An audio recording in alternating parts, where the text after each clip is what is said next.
Hi, everybody. It's great to be back at Faith Alliance Church. We want to thank you guys for your support of us on the mission field.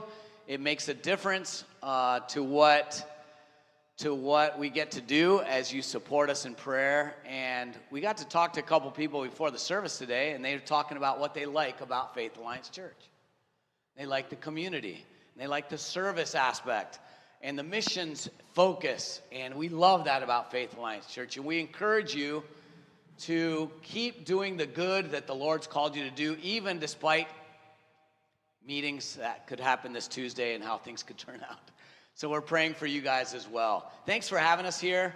For those that don't know us, we're Rich and Lisa Brown, and we're missionaries for the region of Latin America. That's right. We've been married 34 years. You still love me? Of course. All right. I love you too. I know you guys know a lot about us. Something that we're very excited about is being here for Thanksgiving. We've really enjoyed thanking God for so many blessings, right? So many things in our life. And that He continues to pursue us because He loved us first. And that's why we love Him. And so we're grateful to be with you guys gathered here in Thanksgiving. I just wanted to say right off, I got dressed first this morning, and I picked this sweater. He copied me. I had mine laid out last night. No way. But it's fun to be up here matching, honey.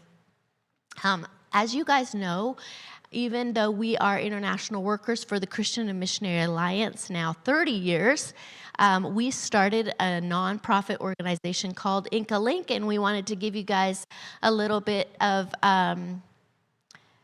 do we have the kids thing up yet? Oh, yeah. Give you guys an update on the Inca Link. But before that, here's our family. You guys, some of you know our family. Some changes have happened. We still have the same 4 kids, and we still have 1 son-in-law. But that beautiful family allowed us to enter into the best stage of our life, which is grandparenting. We love it. We have 2 gorgeous little grandkids. Elias is about to turn 4, and Oliver just turned 2. We were just with them in Florida and all got a virus. It was not that much fun, but they're wonderful kids. Yeah, and we want to thank you also for taking care of my papa, Milton Brown. Raise your hand, Dad. Thank you guys for serving him, and as he serves as well here at the church. But we want to tell you a little bit more about Inca Link and how it's growing. We started, I just had another picture of the grandkids. Inca Link is a little video that will tell you a little bit more. Do we have volume to that?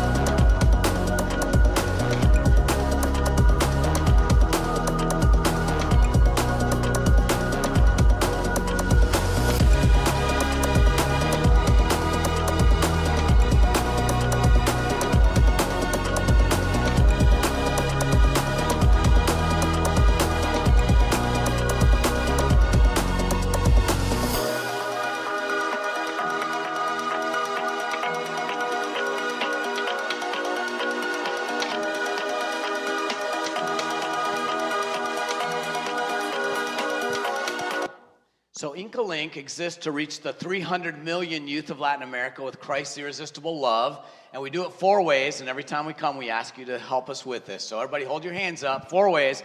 First, contextualize evangelism. We reach young people where they are. Second, we train leaders. We can't reach them by ourselves. We got to train others that'll help. Third is connecting people, short-term missions to have a long-term impact. And fourth is social work, our teen pregnancy homes and garbage dump ministries. Turn your hand upside down. We're almost done. Social work attracts our teams. We charge them a little bit more, and we involve them a little bit more so we can train our leaders and do the contextualized evangelism. Did you see the thumb there? The thumb is discipleship. We do discipleship all the way through that. That's how the Lord is helping us reach, or He's commissioned us to reach the 300 million youth of Latin America. We started in Peru. That's why the name Incas. The Incas were like the Aztecs of Peru, or the Mayans of Peru. And then it spread to Ecuador, Colombia, and Peru, then to Costa Rica, Honduras, Guatemala, Mexico. And then the states and Canada are helping us funnel our resources to the needs of the people on the field. But look here, we still have a lot more countries to go into. If we're going to reach the 300 million youth of Latin America, we have to go to where they are. Be praying for us. The guitar player from Lisa's band, Daniel, they were here in 2009, 10? 9. And he and his family are serving as missionaries from Peru to Honduras. They're now feeling called to go to Spain and serve the Latino population in Spain, the immigrant population there. So you can be praying for them. So God is doing great things, and we are always celebrating his work. He is a living God, a God who is always working.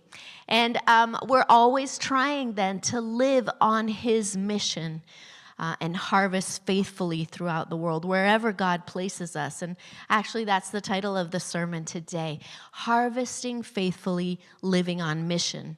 A popular saying in the last 20 years has been, you are more important than what you do. And we totally agree with that. You are more important than what you do. But God's mission is even more important than that. What does he want to do with our life? His purpose for our life is the most important thing. And we want to be always living on mission. What does God want us to do? And I thought it was beautiful this morning that we were able to talk about living on mission, talking about how do we reach others that God places in Sunday school this morning. That was fun. So, Dennis did a good job. Yes, good job, yeah, Dennis. thank Sunday you. School. So what does it mean to harvest faithfully? What does it mean to live on mission? You can't harvest faithfully if you're not living on mission.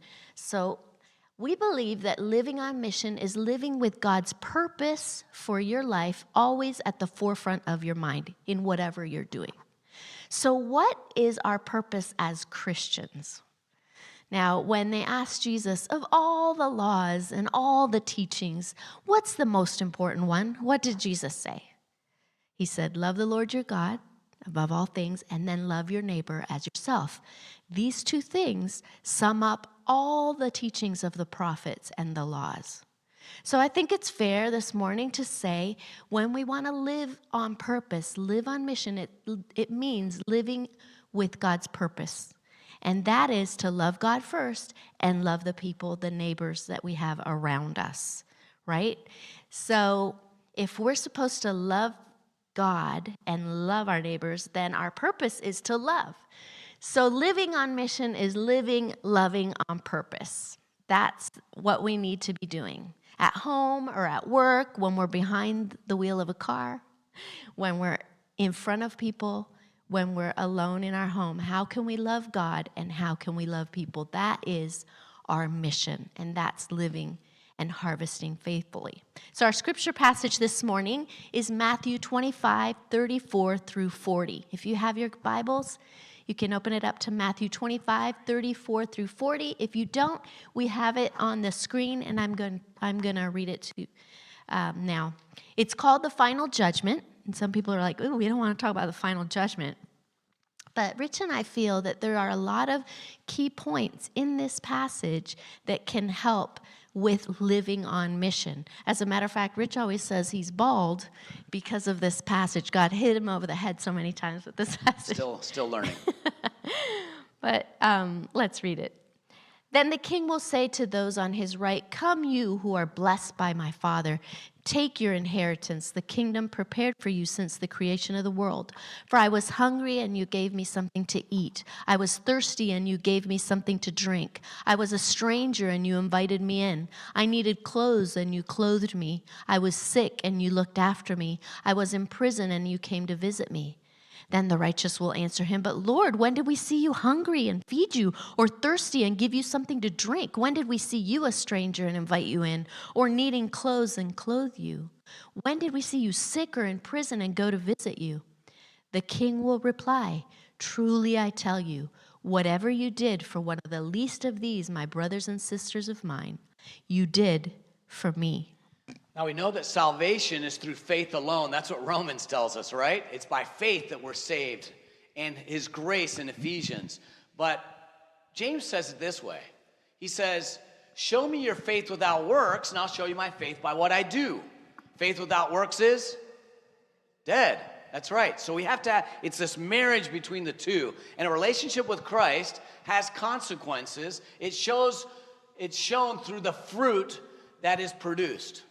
Now, all fruit is produced in the harvest, and it comes from God, but he uses us as his ambassadors, so we serve because we love God, and we love God because he first loved us, and then he asks us to love all those around us. Think about your community here in Faith Alliance. This community is the community God's asked us to love and to show his love to. And I don't know if you noticed the last part that Lisa read here on the passage. Truly, I tell you, whatever you did to one of the least of these brothers and sisters of mine, you did for me. How we treat those the world deems insignificant, that is how we treat God. And so that's how we treat the Lord himself. It's the least of these. So who are the least of these? And have we paid attention to those that are the least of these in our community? I love that we were talking this morning with someone, and she said, I love that this church serves the community. That's going to those in need. That's serving each other. I love that. There's spiritual needs that need to be served. There's emotional needs. There's physical needs. And to ignore the least of these is to ignore the Lord himself. So who are the least of these? Who are they? Well, there's actually a little bit of controversy from theologians as to what the word el delphon mou means in Greek. It basically means brothers and sisters, because it is inclusive. But is he talking about brothers and sisters in the church that are in need? Or is Matthew talking about anybody who is in need?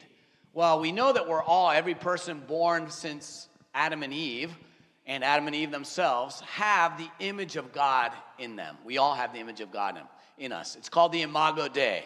Say to the person next to you, you have the Imago Dei. Let's hear you. You have the Imago Dei. Tell the person next to you, you have the Imago Dei. Everybody has the Imago Dei, and so every person that has the Imago Dei could be the person being served. However, if you study the book of Matthew, you find out that when Matthew is using the word brothers and sisters, he's talking about people who are in the fold. So are we supposed to serve those who are in the fold that are in need? Yes, those in the church that are in need, we serve as well, and importantly, we do. But there's also those that need to be served outside of the church, and Jesus is our example there. Did Jesus serve just anybody that he came in contact with that had needs? Yes, he did. He served all kinds of people, the demon-possessed. He served a bleeding woman, an outcast, a blind man, a Roman centurion that wasn't even Jewish, and Jesus served him. Jesus served everyone that was in need around him. So should we serve those in the church? Yes, but we also need to think about those who are in need outside of the church. There's a quality of Jesus, of the mercy of Jesus, that does not discriminate. Let me repeat that. There's a quality of the mercy of Jesus that does not discriminate. He serves all. So we're called to serve those in need, whether they be Christians or not. So how can we do this well? How can we do it? Because all of us have people in our lives that are easy to love, right? My grandkids, for example, easy to love. I thought you were going to say me. My husband as well, easy to love. But we all have people in our lives that are a challenge to love, that are not that easy to love, right? Or am I the only one? Glad you didn't say me there, too. No, not my husband. But there are people that God brings into our lives, and we're called to love them as well. So how can we do this? Well, Rich and I want to share this morning just 2 things that we think will help to love well, to love on purpose, whatever we're doing. The first is we need to know our community. See the field around us. This is where we have been placed by God, maybe just for a time, but now is the time and we need to be present. Who's our community? And in these days, people have lost the art of listening. We don't listen well to each other. When Rich and I are arguing, while he's talking about his side of the argument, I'm already thinking what I'm going to say so I can win the argument. I do the same thing. We don't listen well. We're very good at giving our opinions, especially on social media where we feel protected. but we're not very good at listening to other people. So we need to start getting to know our community and starting to listen to those around us. And then I'm going to take it a step further. We don't even see each other anymore. You guys know Rich and I travel a lot now. We haven't been called to just one country. The Alliance has sent us to a region. That means we're constantly in different cities, and we see this across the board, not just in the States and Canada, but also in South America and Central America. People are so engrossed in their screens that we no longer see who's even around us. Remember when we used to wait in the doctor's office or for the bus or whatever?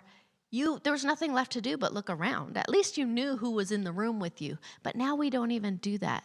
Our very own daughter, just a few years back, said, it's like I'm invisible. Nobody even sees me of my generation. Everybody's got their head down. And that's not the example that we had with Jesus. Jesus saw people. I love thinking about 2,000 years ago with the Samaritan woman. Here she was, a woman, and men didn't really talk to women. She was of a race that was hated by the Jews, and she was 5 times divorced. The Lord knew this about her, and yet he saw her. And he took the time to sit with her and talk to her and listen, even though he already knew about her life. And that encounter not only changed her life, but changed the entire town that she was from. They all had an encounter with the Messiah. 2,000 years before the Samaritan woman, we have Hagar out in the desert. And she is calling out to God, and God sees her. And he brings her to a well where she drinks and is saved. And she calls that well the living God who sees. The living God who sees. I'm sitting in the seminary class in Peru teaching. And the name of the class is Evangelism and Discipleship. But I gave the students a homework assignment, and the homework assignment was just to give 5 names of people that were not followers of Christ, that didn't know Jesus yet, that they could witness to during the semester. And then I tried to think of 5 names myself, and I didn't have 5 names. I know that we're the missionaries. I know that we should have these 5 names, but I was so busy in the church, so busy with the youth group, so busy with music ministry, whatever it was, teaching, that I didn't have any non-Christian friends. Has that ever happened to you? Well, I was sitting there thinking, that's terrible. How can a teacher give a homework assignment that he can't even complete? And so I was walking home that night from the seminary. We lived 3 blocks from the church in Peru, and I was feeling so bad about it. I was like, Lord, I don't even have any non-Christian friends. How can I teach them and ask them to do that? And right away, as I got to my street, I found 4 men who were doing what they did every Friday night. They were getting drunk. I thought, ooh, that's 4 names of my list. And I've told this story before, but it was great to come up to them and get to know their names. And as they were there, they started passing the alcohol around. I was like, uh-oh, we're 3 blocks from the church. If the pastor sees me now, he's going to think I'm getting drunk with them, right? So I'm all nervous about it, and they bring it around to me. They pass it to me. And I say, no, thank you. And they got all mad at me. We know that you evangelicals don't get drunk like we do, and you Christians, you're different than we are, but why did you come to our country to offend us? I was like, what did I do? I just said, no, thank you. He said, we understand that you guys don't get drunk like us. You don't say no, thank you. You just fill up the cup or the glass of beer, and you hand it to the next person. Then you won't offend us.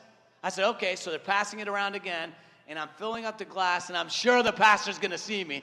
And I fill it up as fast as I can, and as the night went on, 9 o'clock, 10 o'clock, 11 o'clock. By midnight, I'm exhausted, and I didn't drink anything. And they're all like, I don't know how a stomach can handle that much liquid. Well, finally I'm tired, and those that know me know I like my sleep. And so I was ready to go to bed on a Friday night and sleep in on Saturday. So I said, we'll see you later, and you always greet people goodbye and hello. So I'm leaving, and they say, hold on a second. Do you play soccer? I was like, yeah. Well, we play soccer tomorrow morning at 6 a.m. I was like, I've got to see this, So even though I like my sleep, I'm going to get up a little earlier on Saturday morning because I want to play soccer with these guys and see how they play. So 6 a.m. came, and I scored all kinds of goals. because they were so lethargic that day. But they started playing. They played 3 times a week, and they invited me to play with them every time. It took 2 years of playing soccer with them, and one of them got sick and went to the hospital. He was the most drunk of all of them. His name was TikTok, not TikTok. That came a lot later. But this was TikTok. And he was in the hospital, sick, and he called he said, "Tell the priest to come pray for me." He called me the priest. And so I went and I prayed for him, and praised the Lord. He was raised up, and he came out. He and his brother started attending church. Sometimes we have to become uncomfortable in our own life so that we can get close enough to the community to be salt, like Dennis was talking about this morning. We have to get close enough to the world to know how they're doing, to know who they are. We have to make ourselves uncomfortable to see our community. Let me ask you a personal question here. How well do you know your community? The people in it. Not the stores, not the grocery store, not the changing the oil place down the road that's very nice and handy, but the people. Do you know your community? We need to be the good news is the second one then. So first it's to know our community. Second is we've got to do the work. We've got to sow, not just talk about it, not just get to know our community. We have to do the work. We have to sow, we have to pray, we have to harvest. Actions speak louder than words. We can talk about it all day long, but if we're not living it out, then it's not going to happen well. Let's look again at Matthew 25, verses 35 and 36. Can we read this together? We'll read it all together at the count of 3. 1, 2, 3. For I was hungry, and you gave me something to eat. I was thirsty, and you gave me something to drink. I was a stranger, and you invited me in. I needed clothes, and you clothed me. I was sick, and you looked after me. I was in prison, and you came to visit me. Here we see 6 mercies that any of us can do. Food, water, hospitality, clothes, caring for the sick, and visitation. 6 things. All of these are things that each of us can do. You don't have to have a doctorate degree in theology to do any of these 6 things. Any one of us can do it. So we're all without excuse. That's right. And God is faithful. He's going to bring the people that he wants us to love well. He's always faithful. I think about the time during the pandemic. We were all caught by surprise, right? And we as a family, we were stuck in Florida. We were supposed to be on home assignment visiting different churches. And we were in Florida in a city where we didn't really know anyone. And thankfully, somebody let us use their condo. It had no furnishings in it, so we slept on mattresses on the floor, but it was way better than being in the street. And that very first morning that we were there, we prayed together and said, Lord, how are we going to love others well in the middle of a pandemic, in a place where we have no contacts? We know absolutely no one. Will you show us how? No sooner had we finished praying, that I grabbed the garbage and I went out the front door to look and see where I needed to throw away the garbage. And from a distance, I saw a lady, and she starts waving at me, and she goes, hey, you. I'm like, me? Yeah, you. Are you from Argentina? How did she know? I was like, and then I realized that I had the World Cup shirt on of Argentina because we're champions of the world. I don't know if you guys knew in soccer. Probably had Messi's name on the back. Of course. Yeah. Anyways, and so she comes running up. Oh, it's so good to meet you. I'm from Argentina too, and I'm new here, and I've never been here before, and I'm so nervous because I think we're in a pandemic, and I have 2 kids, and they can't go to school, and one of them has special needs, and I don't know what we're going to do. I think it's the end of the world, and I'm so scared. She talked that fast? She talked exactly like that, and I was like, oh, okay, well, my name is Elisa. Good to meet you. She said, oh, yeah, my name is Claudia. And I said, Claudia, why don't you come on in? Let's share a mate together, which is a typical Argentine drink. And I'll let you know why my husband and I, even though it might be the end of the world, are not afraid. And God immediately gave us a relationship with Claudia in a time and a place where we didn't know a soul, and God was so good. I love what Mother Teresa says. She says, we're called to be faithful not successful. Not all of us can do great things, but we can do small things with great love. It's not the quantity that matters, but with how much love we do things. This quote always makes me think of 1 Corinthians 13, right? The love chapter that describes how to love well. But before it talks about what love is, it says, you may speak like the angels or prophesy and see the future. You may have faith that moves mountains. Like, I want you guys to picture that. A faith that actually moves mountains. But if you don't have love, none of that means anything.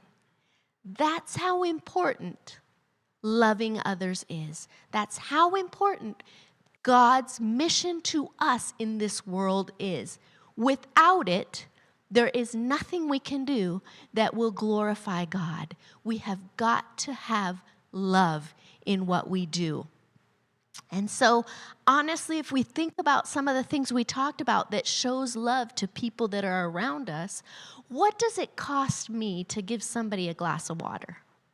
What does it mean? It costs nothing. But what does it mean to someone who's thirsty to receive a cup of water? It means everything. We worked in the desert for 10 years, and we know what it looks like to be thirsty and what it means to get a cup of water. That's love.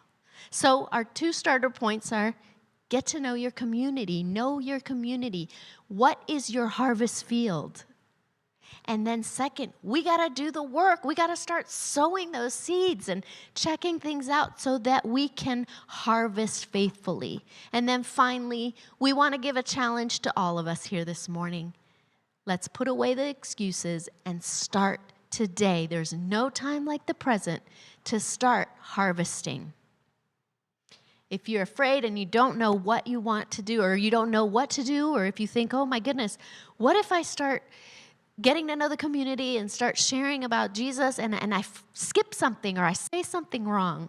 Well, I like another saying that's a Franciscan saying, preach the gospel always, and if necessary, use words. So I was swimming in the ocean in Ecuador, and my friend Todd Sovine said, hey, why don't we measure how big these waves are? They were big waves. And so he said, I'm going to go swim underneath the wave. I'm going to put my fingertips up like that, and I'm going to measure. And why don't you measure from my fingertips to the top of the wave how many feet it is, and we'll know how big these waves are. So we're both swimming out into the ocean, and boom, we start to get dunked in the waves. We start to get almost like a washing machine. We're getting sucked under, and then I'm thinking, there's only a few more waves I can handle, and I'm going to have to say, like Jesus, Lord, into your hands I commit my spirit, because I thought I was going to die. My whole life passed before me thinking, okay, this is it. But somewhere, this gust of water pushed me from the bottom up, and I was able to breathe, and I could see that Todd was coming out okay, and I'm swimming for my life, and I see the lifeguard. The lifeguard has the life jacket. And there was this peninsula, and he was standing out in the peninsula saying, come over here, come over here. And I was like, if I could have screamed, but I was fighting for my life, I would have said, throw me the life jacket. But I couldn't talk. I was fighting for my life. When I finally got out, I said, well, why didn't you throw me the life vest? And he's like, oh, you guys were coming over here anyway. Sometimes we're like that lifeguard. We stand in the church, we say, hey, come over here. But Jesus says, go and make disciples. Go and make disciples. The church helps. We have to take Jesus to them, and we have to start today. That's the goal, is to start today. So many times we're uncomfortable and don't feel like doing that, but we have to get uncomfortable to go and take Jesus to them. I like the way that Tony Campolo said it. Tony Campolo passed away this week.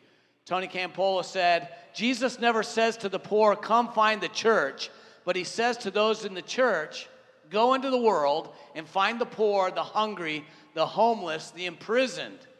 He calls them Jesus in his disguises. I like that. Let's go to them. Let me ask you a personal question today. Do you have a list of 5 people, 5 names that you could take Jesus to? Maybe they're in need. Maybe they need a cup of water, or they need to be visited. Maybe they need clothes. They need Jesus. Have a list of 5 names. There was this boy, and we've told some of these stories before. Should we stay this one? We told the story last time we were here, but it fits in well here. But there was this boy who was probably around 5 years old, and we went to the garbage dump in Peru. Our ministry started in the garbage dump in Peru. You've heard that before. And this boy was rummaging through the garbage, and he found something in the garbage, and he pulled it out, and he started to show it to everybody, and it was a half-eaten apple, and it was black on both sides. I couldn't tell if it had any worms in it. And he took a bite out of it, and he started to run and show everybody, look what I found, look what I found. He was so excited. When we called him over, we had our backpacks that we'd brought some of those, fresh apples, those red, juicy-looking apples, So I pulled one out, and I gave it to him, and he came over. You know what he did with his other apple? He put it in his pocket. And then he took that big red apple, and he said, thank you. Those words changed my life. Because it was though Jesus himself was looking at me saying, if you've done it to the least of my brothers and sisters, you've done it to me. Thank you. That was all I heard. There's people in need all around us that we can serve. And all of us have that experience when we do share in someone's need and we minister to them, and we know when we look into their eyes and they say thank you, we can know that it's even the Lord himself thanking us. Mm-hmm. And that ministry that Rich is talking about to the people that mine and work in the garbage, we're celebrating 17 years. You guys have been with us through the start of InkaLink with our youth group, and they took it to another level. They meet 3-4 times a week with the kids of the parents who mine the garbage for recyclables, and we keep the kids in our daycare center. It's a beautiful building now, and we have a psychologist. We feed them. We make sure the families are being fed. We take care of them. We obviously have a big discipleship group now where the kids are meeting Jesus. It's a wonderful, wonderful ministry. And one of the things we think is important is also for the kids to have fun, because fun is really good for your brain. So one year we decided to take the kids to see a movie. Ice Age was showing, so we got them all, we packed them up, we took them to the movies, and they were so excited. They'd never been to the movies before. They loved, those fancy seats that rock back and forth, and the movie started, and they laughed, just like all the other kids in the movie theater laughed. Right around the middle of the movie, one of our youngest ones, Israel, he had to go to the bathroom. So he goes to the leader and he says, I have to go to the bathroom. Did you bring the shovel? Now, why did he ask for a shovel? Well, in their context, they don't have electricity. They don't have running water. They don't have bathrooms in their home. They're surrounded by sand. What they have is a shovel. And they take that shovel and they dig a hole in the sand, do their necessities, cover it up with the shovel, and then bring the shovel back. So the leader says, Israel, I don't have a shovel, but I'm going to take you to something better. And he takes Israel to his first modern bathroom. And as Israel walks in, he's like overwhelmed. I don't understand. And so the leader shows him, this is a toilet. This is how you use it. So Israel used the bathroom. And then when he came out, the leader said, okay, now you need to wash your hands. Israel goes back, almost puts his hands in the toilet. No. Not there. That's not where you wash your hands. Come here with me. And he takes Israel to a sink, and he turns on the faucet, and water starts pouring out. And Israel's eyes grow 10 times bigger. What? Where is this water? Where's the bucket? Where's this water coming from? And he turns off the faucet, turns it back on. There's still water. And he turns it off, There's still water. This water never runs dry. This water never runs dry. And he starts drinking and drinking and drinking of this water that never runs dry, and he washes his hands and his face and his body. Before the leader can even react, Israel goes running back into the movie theater, interrupts the whole movie, and says, Chicos, this is good, but I found something better. And all the kids, without questioning him, go running out after him, and they all are in the bathroom doing the same thing. This water never runs dry, and they drink of the water that never runs dry. And we leaders are standing there in the door crying. Because of course, this is what's impressive to kids that have no water. running water that never runs dry. And we thought of Jesus, who says, you'll drink of the water that this world has to offer you, but you'll thirst again and again and again. It does not satisfy. But if you drink from my living water, you will always be satisfied and you will never thirst again. And Rich and I are here this morning talking about reaching others because we believe that if you and I have had an encounter with the only hope for the world, Jesus Christ, we're going to be like Israel. We're not going to be able to help ourselves, but want to go running out and say, hey, there's some good things in this world, but I found something better. Our only hope, Jesus, living water. I like the way Shane Claiborne says this. We are the very body of Christ, not in some figurative sense, but as the very flesh and blood of Jesus living in the world through the Holy Spirit. We're his very hands, feet, and ears. Everybody look at your hands this morning. Look at your hands a second. Look at those things. You've had them your whole life. They're Jesus' hands. If you are a follower of Jesus, if you've given your life to Jesus, these hands are his hands that he's lent to you. How are you using your hands to bless other people? Sometimes we don't use our hands to bless people, but how are we using them to bless people? I like the way Paul says it. For with Christ I have been crucified, and I no longer live, but Christ lives in me. It's so important as we live on mission to remember the 5 names of people that the Lord brings to our minds today.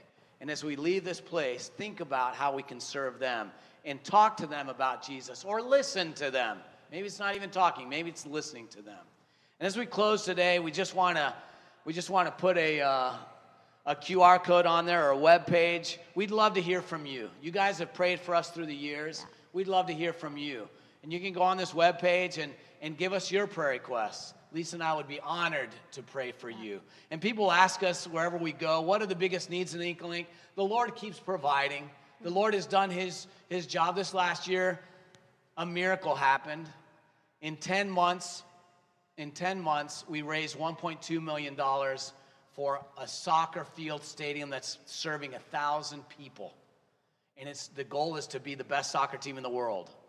But they want to do that by discipling people and showing them that we're different than the other soccer teams. Mm-hmm. And we're seeing almost, I guess, about 1,000 kids and their families being impacted by this miracle of being able to use sports as a means to reach people. But as you go today, remember to know your community, see people. Second, to do the work. It's not enough to know, we have to do. And then third, let's just start today. Let's pray. Thank you, Lord, for the chance to be here at Faith